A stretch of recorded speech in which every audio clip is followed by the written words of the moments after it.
Son 3 décadas de destierro y desunión. 30 años de duro exilio, extranjero domicilio. Qué pena de son que canta, errante generación. Saludos amigos de Cuba y su historia, parte de la programación en español de la WLRN, Canal 17, Televisión Pública. Mi nombre es Alberto Müller. En el día de hoy, Cuba y su historia se acerca una vez más a Martí. Acercarse a Martí en muchos sentidos o en todos los sentidos para un cubano es engrandecer su alma. Y para hablar de Martí y de una frase famosa de Martí que pues, estamos seguros que ustedes han oído, que toda la gloria del mundo cabe en un grano de maíz, un aforismo de Martí. Pues para hablar de esa etapa o de esta frase, que además tiene una connotación histórica muy fuerte, tenemos al doctor Emilio Sánchez, periodista, yo diría uno de los cubanos, o el cubano que más sabe de Martí en estos momentos, un hombre relativamente joven en comparación conmigo, pero un gran amigo. Emilio Sánchez, bienvenido, Emilio. Bueno, muchas gracias, sobre todo por ese elogio. No, de verdad no me creo merecedor. Aquí hay, sobre todo aquí en Miami todavía, incluso hay unos cuantos estudiosos con una obra bien grande acerca de Martí, pero estoy muy contento de estar con tu programa. Hacía tiempo que no venía por acá. Yo lo sé, esas son las ocupaciones que te rodean, que te persiguen. O que tú tienes y que yo tengo, ¿no? Y por eso no podía. Y que nosotros nos buscamos. Sí, no, desde luego. Y por lo general son pro bono, ¿no? Bueno, sí, por lo general son pro bono. Por lo general son pro bono. Pero se hacen con gusto, se hacen con amor, que es lo más importante, ¿no? Esta frase de Martí, que en definitiva es un aforismo, es una frase que de una u otra forma marca una pauta, marca cierta importancia. Y hoy vamos a dedicarle, y por supuesto para eso está Emilio con nosotros. Sí. ¿Por qué se te ocurre dedicar el programa a esa frase de Martí? Bueno, a mí me pareció lo siguiente, ¿no? Que era importante dedicar una reflexión a esto. Fíjate lo que me ocurrió. Yo estoy escuchando y leyendo esa frase, por lo menos en Cuba, que yo sepa, desde el año 92 se generalizó. Toda la gloria del mundo cabe en un grano de maíz. Y bueno, estoy estudiando Martí y quiero saber el original, dónde, cómo lo dijo, el contexto, etc. Y no aparece la frase. Me llamó mucho la atención. Estuve mucho tiempo insistiendo, sobre todo en la internet, ¿no? Bueno, ahora se han digitalizado sus textos. ¿Dónde está esa frase? No aparecía. ¿Sabes por qué no aparecía la frase? Porque es incorrecta. Claro. Martí jamás dijo que toda la gloria del mundo estaba dentro de una semilla de maíz. Él lo dijo de otra manera. Entonces, en esa frase yo encuentro que hay un problema tanto de concepto como de forma. Y eso es lo que dediqué. Bueno, me dediqué entonces a estudiar y a rastrear por qué. Ahí está el simbolismo de la frase. El simbolismo esa es la idea. Y entonces empecé a buscar y encontré el dónde había aparecido la frase. ¿Sabes? La frase aparece en una carta de José Martí a Antonio Maceo en el año de 1893. Que creo que tenemos una foto ahí de los... En una época donde las relaciones eran complicadas. Claro, eso es lo que explica. Es decir, en el año 93 ya esas relaciones se habían ido mejorando, porque en el año, casi 10 años antes, Martí había tenido un encuentro bien fuerte tanto con Maceo como con Gómez. Se había retirado de un plan de levantamiento, que se le llamó Plan Gómez-Maceo. Martí encontró que aquel proyecto de Gómez y Maceo tenía tendencias autoritarias y caudillistas, y se retiró. Y a partir de ese retiro de Martí, de ese apartamiento de Martí, autoapartamiento, autoexclusión, Martí fue sometido a ataques y también recibió algunos improperios, y las relaciones se malograron, se echaron a perder por completo. Ahora, una vez que Martí ya en el año 92 crea el Partido Revolucionario Cubano y empieza a organizar lo que él considera que va a ser una guerra breve y humana, él no la puede llevar solo, él es un intelectual. él necesita, digamos, la fuerza armada, él necesita el aporte de los militares. Y entonces empieza a acercarse a los mambises, a los viejos mambises, en particular a Gómez. Ya él tiene, en ese año, él ya tiene ganado a Gómez, ya ha tenido una primera entrevista con Maceo, meses atrás había tenido una entrevista con Maceo y quiere tratar a Maceo con mucha delicadeza, con mucho cuidado, porque primeramente por ese encontronazo que habían tenido, pero Maceo además hay que tomar en cuenta que había sido objeto de prejuicios racistas dentro del ejército durante la guerra. Durante la guerra. Y entonces, por eso le está dando un tratamiento muy especial. En esa carta que él le dirige a Maceo, le ofrece muchos elogios, pero además antes Martí ha publicado en Patria una semblanza de Maceo, donde también lo pone muy por lo alto. También meses antes ha visitado a Mariana Grajales, su madre, y a su esposa, a la esposa de Maceo, Corrales, en Jamaica. Y también les ha dedicado en Patria unas páginas hermosas a estas mujeres. Es decir, él está conquistando a Maceo, está seduciendo a Maceo. Sí, él sabe que es importante atraer a Maceo. Bueno, Maceo, imagínate tú, como estratega y como táctico y también como pensador, ¿no? Es importante traerlo. Y entonces, en esta carta, ya Martí, ya como dije, ya se han visto, pero Martí no puede revelarle a Maceo todo lo que él está haciendo por razones de discreción, Entonces en esa carta él le dice, no puedo hablar todo lo que quisiera, y por eso, bueno, viene bien hablar de ese fragmento de la carta donde aparece la famosa frase en otro contexto. Que es parecida, pero no es la misma. Parecida, pero no es similar, porque la fama y la gloria son diferentes cosas, ¿no? La fama y la gloria son diferentes cosas. Dice Martí, esto es un fragmento de la carta, es la parte central de la carta. Dice así: ahora solo estas líneas le puedo poner y la seguridad de que lo que yo haya de hacer, ni con ligereza ni con demora, será hecho. Yo no trabajo por mi fama, puesto que toda la del mundo cabe en un grano de maíz, ni por bien alguno de esta vida triste, que no tiene ya para mí satisfacción mayor que el salir de ella. Y ahora dice, ¿por qué trabaja? Dice, trabajo para poner en vías de felicidad a los hombres que hoy viven sin ella. Este párrafo contiene una serie de ideas fundamentales que si uno le pasa por encima y si uno toma una frase de allí, este aforismo, como quiera que lo ponga, si no baja el contexto, te pierdes toda la riqueza de la frase. Voy a explicarla. Por ejemplo, hay una primera idea. Yo no trabajo por mi fama. Claro, aquí le está insistiendo en su humildad y en su reverencia, ¿no? Bien. Puesto que todo lo del mundo cabe en un grano de maíz, dice después, ni por bien alguno de esta vida triste. Bueno, lo que hablábamos antes, la vida de Martí ha sido golpeada, primero, desde el punto de vista físico. Martí está quejado de un sinnúmero de enfermedades. La prisión, además. Y además, en ese momento está casi a punto de morir, según le decía su médico. Martí ha sido golpeado por la relación con los padres. Martí ha sido golpeado porque ha perdido a su hijo prácticamente. Su mujer, su esposa, Carmen Sayas Bazán, lo ha abandonado desde el año 91 y está apartado de su hijo y sufre por ello. Y también está recibiendo las críticas y hasta los denuestos de los cubanos que no creen en él. Esa es por eso habla de esta vida triste. Pero dice que él no le interesa bien alguno, otro bien que no sea este. Dice que no tiene ya para mí satisfacción mayor que el salir de ella. Aquí una alusión de Martí a la muerte, que en él es una obsesión, es un leitmotiv que siempre está presente. Aquí ha hablado también de su desinterés, no quiere ningún bien alguno, es lo que trabaja. Trabajo para poner en vías de felicidad a los hombres que hoy viven sin ella. Es decir, aquí está el idealismo de Martí, su altruismo, todo eso está contenido en este párrafo.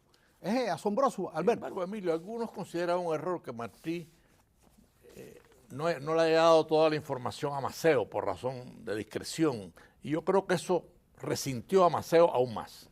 Bueno, por lo menos no desaparecieron las reservas que habían tenido. Lo que las agudiza es lo que viene después, ya en plena organización de los desembarcos en Cuba. No, ese es otro. Que ese es otro episodio para otro programa. Pero es muy importante para entender la relación de ambos. Sí, claro que sí. Es decir, y para entender por qué esta carta, de dónde sale esa frase, por qué Martí le aclara a Maceo que él no trabaja por la fama, siendo, como tú sabes, el más famoso de los cubanos. Yo te diría que incluso Martí pudiera ser el más famoso de los latinoamericanos de su tiempo. ¿Qué tú opinas de eso? Bueno, ahí tienes a Bolívar, que yo diría que internacionalmente es una figura en cierto sentido mayor que Martí, porque Bolívar logra más cosas que Martí. O sea, Martí no logra su objetivo, además de un dolor emocional permanente por su familia, por todo lo que le tuvo que padecer, la prisión, sus dolores físicos, sus dolores emocionales. Nunca encontró un amor que cuajara, que fuese la satisfacción para él como hombre. Nunca lo encontró.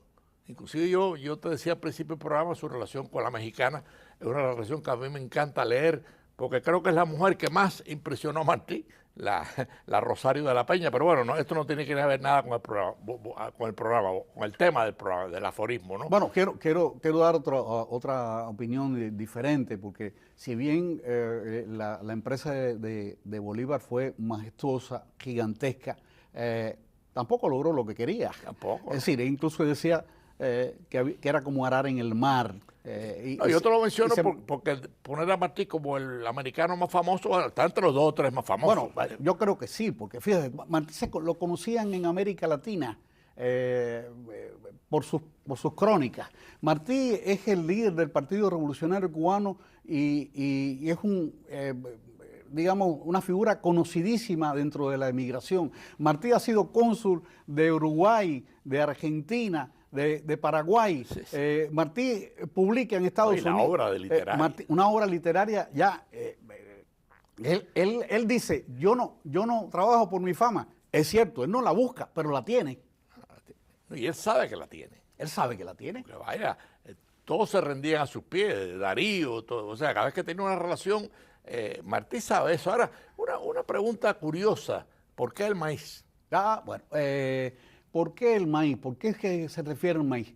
Bueno, primero habría que mencionar un antecedente que tú probablemente conoces muy bien, que es la parábola de Jesús en torno a la semilla de mostaza. Es decir, Jesús habla de que la semilla de mostaza encierra la posibilidad, es la semilla más pequeña, dice Jesús, es la semilla. Sin embargo, cuando crece, el árbol se convierte en refugio de las aves y de sus nidos.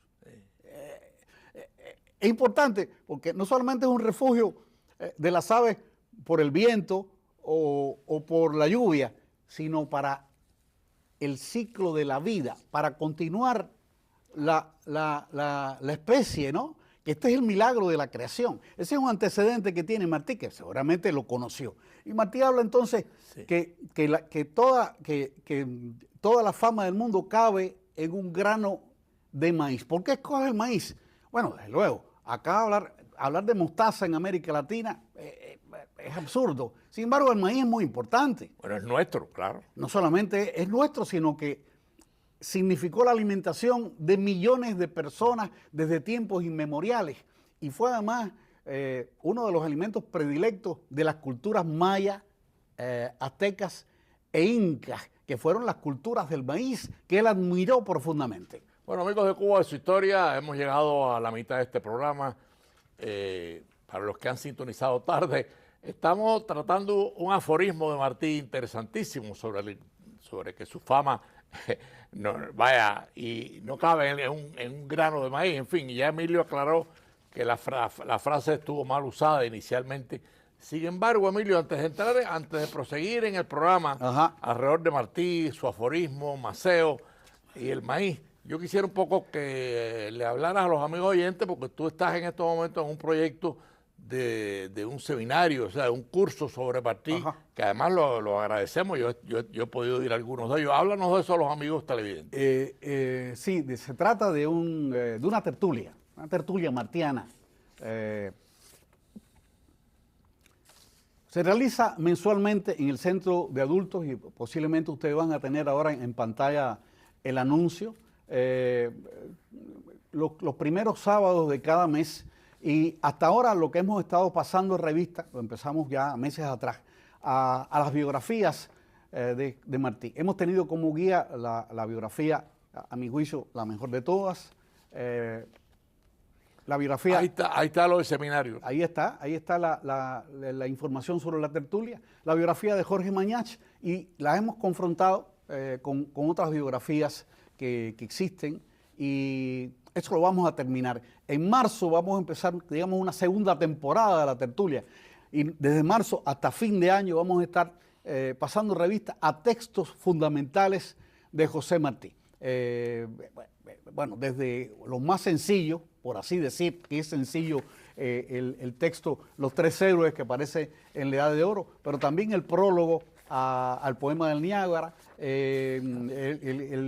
presidio político en Cuba, Vindicación de Cuba. Es decir, hay una serie de textos fundamentales de Martí, y vamos a estar hablando desde marzo hasta diciembre en la tertulia. Es gratuito, pueden ir de 12 a 2 p.m. y hay que inscribirse de manera personal en el centro. Yo estimulo a los oyentes de Cuba y su historia y a los amantes de Martí, ¿qué cubano no respeta y quiere a Martí?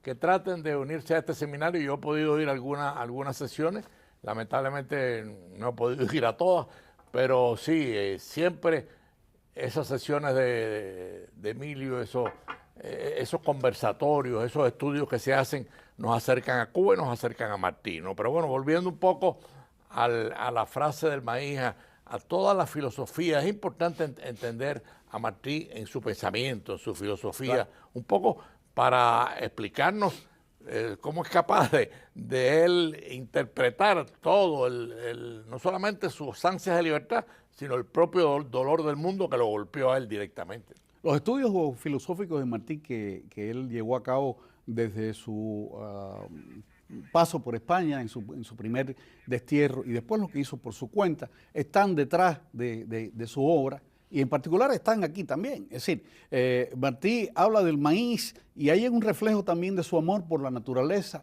y su propia concepción de la naturaleza como una obra divina, donde se refleja el poder de la creación y de Dios. Y hay dos pensadores que influyeron en Martí, uno más que otro, que son Karl Krause y el alemán Krause, que vivió en el siglo XVIII y parte del XIX, y el otro filósofo es el norteamericano Ralph Waldo Emerson, que muere en el año 82, a quien Martí le dedica una semblanza, se convierte en crónica, bellísima, donde además se refleja todo lo que él asimiló de Emerson, y a veces uno no puede separar dónde está Martí y dónde está Emerson. Estos dos filósofos influyeron en la concepción que tiene Martí de la naturaleza. Por ejemplo, de Krause está la idea del derecho para salvaguardar la naturaleza, de la presencia de Dios en la naturaleza, y de cómo el contacto con esta es una manera, digamos, de limpiarse, de favorecerse de manera espiritual. En el caso de Emerson, la influencia es mucho mayor. Eso te iba a decir. La influencia es mucho mayor de Emerson. Además, él de Krause no habla públicamente, salvo está en sus apuntes, cuadernos de apuntes, pero de Emerson sí. Ya yo mencioné esta crónica que él publica con motivo de la muerte de Emerson en el año 82 y después en otras ocasiones también lo menciona, lo tuvo presente. Y está en esa fascinación que tiene Martí por la naturaleza, se expresa en sus viajes por América Latina y sobre todo en su diario de campaña. Al final el diario de campaña, la naturaleza está presente. Él está con fascinado con la naturaleza cubana, se siente totalmente conquistado por la naturaleza. Ahora, esto no solamente es un rasgo romántico de Martí, bueno, sabe que los románticos también sentían predilección por la naturaleza, sino que están estos filósofos presentes. Y yo voy a leer, por ejemplo, algo de lo que dice Martí, Martí en su crónica en torno a Emerson. Bueno, de Emerson que decía que lo milagroso estaba en lo cotidiano, ¿no? Lo milagroso está en lo cotidiano. Y decía Emerson, cada hombre tiene en sí al Creador y cada cosa creada tiene algo del Creador en sí. Bien. Es que es una de lo que más influye en Martí en respecto, digamos, a esta frase. Ahora, esta misma idea que él toma de Emerson, meses más tarde, él la incluye en un texto que es el llamado Prólogo al poema del Niágara. Escribió así Martí: pero en la fábrica universal no hay cosa pequeña que no tenga en sí todos los gérmenes de las cosas grandes. Como tú ves, entre la fama y el maíz hay un contraste, hay una relación de antítesis entre lo abstracto gigantesco y lo pequeño. Lo abstracto desmesurado, que es la fama, y el grano de maíz, que es lo diminuto y concreto, porque la fama no es concreto, es algo concepto abstracto, pero el maíz es algo bien concreto. Entonces, ahí tenemos, digamos, cómo Martí sigue hablando aquí, por ejemplo, en esta frase del prólogo al poema del Niágara, que dice que no hay cosa pequeña que no tenga en sí todos los gérmenes de las cosas grandes. Es lo que hemos visto ahora. La cosa pequeña del grano de maíz puede contener. Ahora, otra lo que explica la pasión de Martí y su idea de la naturaleza es su admiración por las culturas precolombinas, mayas, aztecas e incas, que consideraban incluso el maíz como en su libro del Popol Vuh, que es el libro de la creación, dicen que el hombre fue creado de mazorcas de maíz, sí, y tenían un dios del maíz. Hay un ente milagroso ahí. Claro, y además quizás no sabía, como tampoco lo sabía yo, que maíz es una palabra taína. Maíz es una palabra taína. Tú sabes lo que significa, lo que sostiene la vida. Eso es lo increíble de estas cosas. Es decir, vean todo lo que puede relacionarse con esta frase. Así que esto es lo que está detrás de este aforismo de Martí. Yo no trabajo por mi fama, puesto que toda la del mundo cabe en un grano de maíz. Así que pudiéramos llegar a una conclusión, no sé cuántos minutos nos quedan, pero la primera de las cosas que podemos concretar es esta. Hay que remitirse siempre a las fuentes originales. Es decir, uno no se puede quedar con la frase, con la frase. La frase de la carta. Ahí está. Uno no se puede quedar con la frase aislada. Hay que ir al contexto. No solamente por respeto al autor, no se puede cambiar la frase al autor, sino que es más que eso. Es la posibilidad de participar en una aventura espiritual, como hemos visto detrás de esta carta aquí, cuánta riqueza tiene. Es decir que quiero además anunciar que sobre esta cuestión yo he remitido a Diario de las Américas. Ellos van a publicar un artículo sobre esta temática que va a salir en los próximos días. Qué interesante. Debe haber salido ya, porque esto va a salir en febrero, así que debe haber, ya está en la internet el artículo que se llama Historia de un aforismo.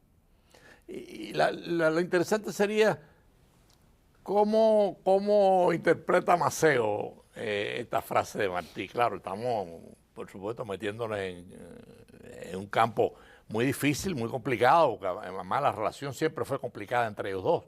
por la crítica que hace Martí en el 44 sobre el programa de Gómez y En el 84. Sí, en el 84, entre Gómez y Maceo.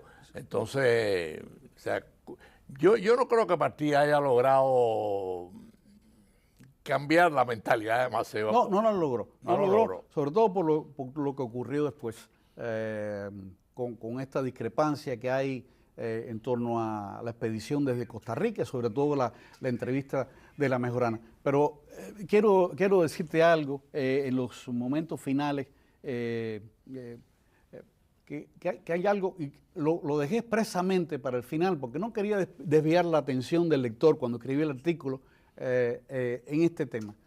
El máximo responsable de esta deformación de la frase de Martí y de que ésta se multiplicara en su error fue Fidel Castro. Fidel Castro en el año 59, en enero del 59 prácticamente, él cita esta frase de Martí. Claro, la está citando de memoria, no hay ningún problema citar la frase de memoria, te puedes equivocar. Lo que pasa es que él en el año 85 la repitió y después la repitió también en el año 92 y después los medios de propaganda se encargaron de multiplicarla y los medios de propaganda también no se encargaron de rectificarla por razones que tú debes imaginar. Sí, claro. Entonces, de todos modos, creo que hizo falta esta rectificación y finalmente le ocurrió en el año 2000, un estudioso publicó un trabajo donde pone en contexto la frase. No solamente en el año 2006, el diario Granma publica la carta íntegra a Maceo y publica entonces la frase correctamente. ¿Qué te parece ese final? Sí, claro. No me extraña, o sea, viniendo del personaje, no me extraña, pero nos quedan escasos 2 minutos del programa y yo quisiera, aquí en este programa, que obviamente ha sido sumamente interesante porque nos hemos concentrado en un aforismo, claro, que es algo de una nota que pasa por la mente de Martí que tiene cierta importancia, pero queda un hecho que tú mismo mencionaste como clave y es el final, el programa final cuando se hace el viaje a Cuba, que no lo hace Maceo, porque Maceo no se pone de acuerdo con Martí. Entonces a mí me gustaría, programar este tema porque es un tema muy comentado y yo diría poco sabido. O sea, que creo que es el tema de la entrevista de la Mejorana. Claro. Sí, claro. Podemos hacerlo, pero no quisiera desaprovechar unos segundos finales para resaltar el alcance, claro, la profundidad y la sensibilidad de Martí que lo lleva en un aforismo, encerrar tantas ideas. Bueno, lamentablemente, Emilio, el tiempo ha terminado, te agradecemos.